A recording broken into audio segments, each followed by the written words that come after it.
Ms. Cody, thank you so much for meeting with me.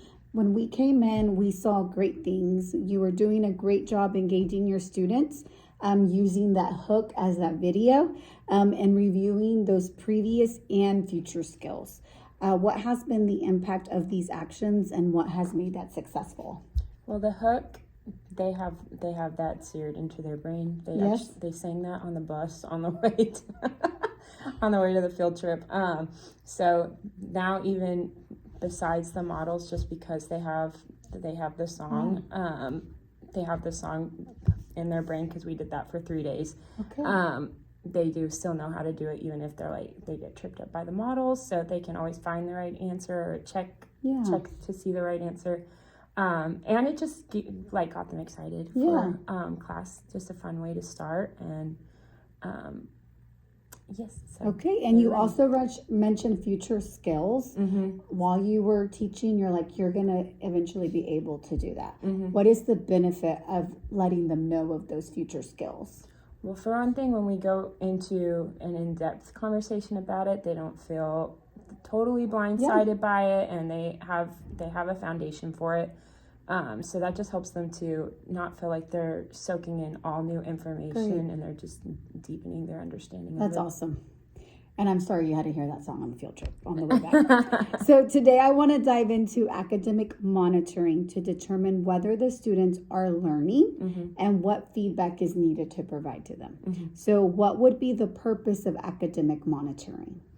So I can see who's confused, who's got it, and I just know which kids I need to focus on a little bit more intensely. And which kids are on the right track. Yeah. How do you think that would look in your room? I think exit tickets probably help. I actually started being a little bit more serious about checking their exit tickets, and then using that in like a quick tier 1 for the next day. And we get to correct the exit ticket if it was incorrect, and then or go a little deeper and do like a 2-step or just something a little bit more difficult if they got it correct. Correct. That academic monitoring can look like an exit ticket, but how can that look like during your we do? I do, and you model, and you did a lot of that we do where they were on their own boards doing the problem. What would academic monitoring look like during that moment? Circling, yeah. And what would you be doing during that time? Probably what is it called? Think alouds, or narrating what I'm seeing kids doing correctly. And just praise for going in the right direction. That's something that is part of academic monitoring. What I'm going to do is I'm going to show you this video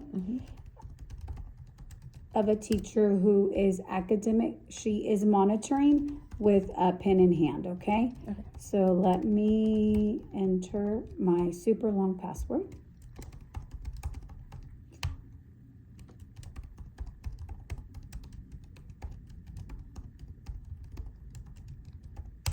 Okay, and let's look at this video.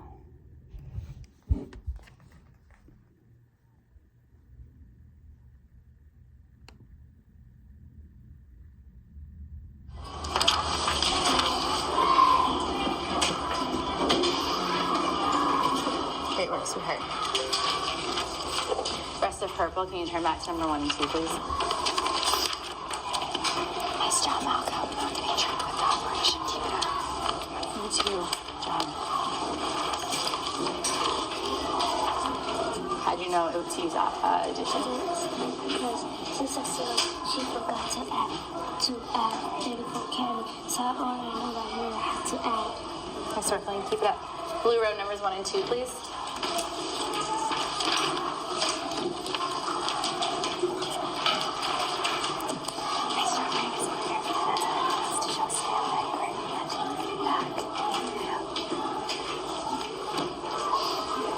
Sanitary, and that's a really nice job showing your work.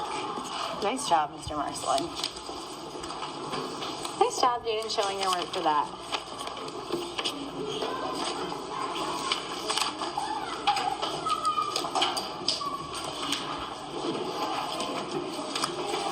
Super job, Talesia. Try that one again. Area is. Oh, Say it. we got this inside. We got the squares in it. What did you do? Add it. Fix it.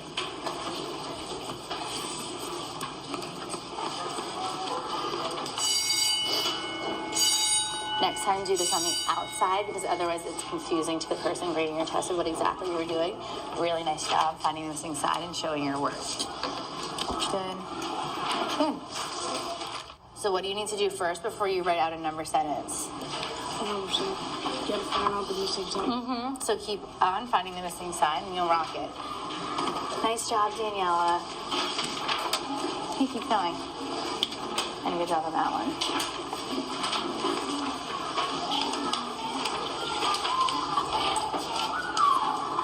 So if this is 80 and this is 20, is that your answer? What do you need to do to 80 and 20?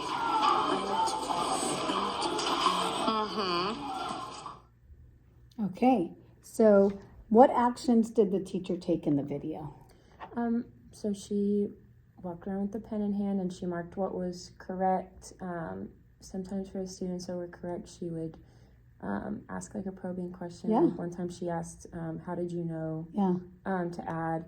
And then for students that were not correct, she marked it and said, try it again, and also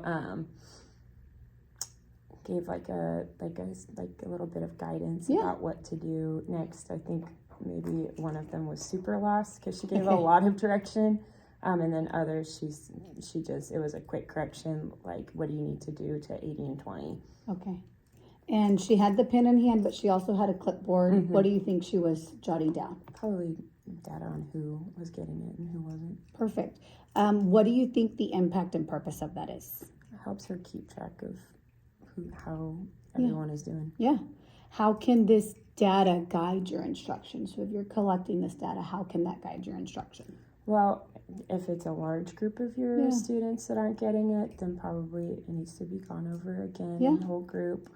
And if it's smaller groups, like you know which students are struggling with what specific things about it, so it helps you to group your students for small groups. Perfect. What was the gap between the video, the exemplar, and what happened in your class? I did not walk around with a pen and tell them who was right and who was wrong. I definitely take mental notes, and I should take them physically. Yeah, that's always good because, you know, sometimes we forget. And so it's always good, especially now that for our RTI, we need to have that anecdotal notes, you know, to support anything like testing and anything further support for the students. So that would be a great anecdotal note component. So based on what we discussed today, what do you think your action steps should be? I'm going to start using a clipboard in class.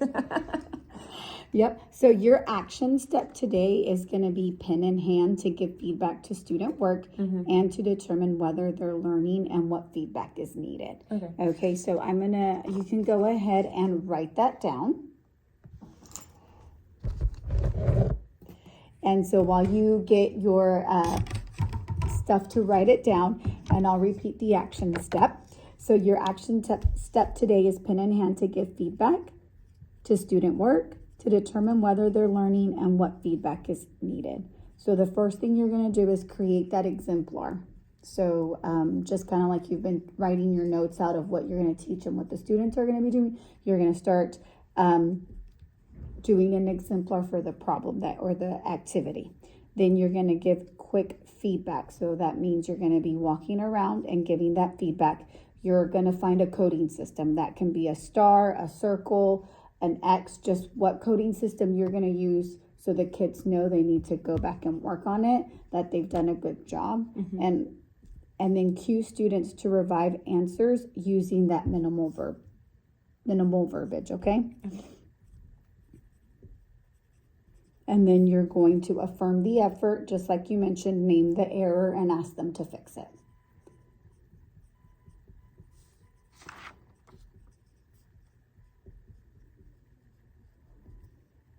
So one of the things that while you're thinking about your pen in hand and your after you've created your exemplar, you're giving the feedback, you're coding, you're giving them affirm the effort, name the error, and ask to fix it. Just think about how you're going to move around the room. Who are you going to hit first? Okay, so just create a pathway for you in your head and try to stick to that if you can. But that's, just so you know who's going to be your touch point of who you're going to start and who you're going to go with. Okay, so just that component there to add to that. So where do you think you can implement this in your next lesson? The next, like tomorrow. Okay, awesome. So what I'll do is I'll pause it for us to look at that part in your lesson plan and for you to start writing the exemplar. What are your codes going to be, and how you're going to take those anecdotal notes. Okay, and then so we'll do that. Okay. Okay. That exemplar looks great. I do like your coding system, and just when you're monitoring, if it's a new content that you're teaching, I would probably hit some of my on-level students to make sure that they got it, because if they got it, that means that I did a good job delivering the instruction. If it's review, kind of like what you were doing that day, I would start maybe with your tier 2, tier 3 kids, or however you feel, and then work your way up, because you do want to be able to provide that feedback to everyone. So what I'll do is we will practice now. And so I will have you walk in hand and go from there. And once you practice, then I'll schedule a time to meet with you, okay? Okay. During the practice, I like how you, since the exemplar is for a review, I like how you went around to your tables for your students that that have been struggling, and you practiced that, and you practiced the cueing, which was good. And I liked how you were taking notes on your anecdotal sheet where you had student and the mistakes that they were making. That way you knew how to pull them in your small groups. So I look forward to coming in maybe, I know tomorrow's Friday, so maybe I can come in Tuesday around 8:15 to come and see you put that in action. Okay, awesome. Thank you.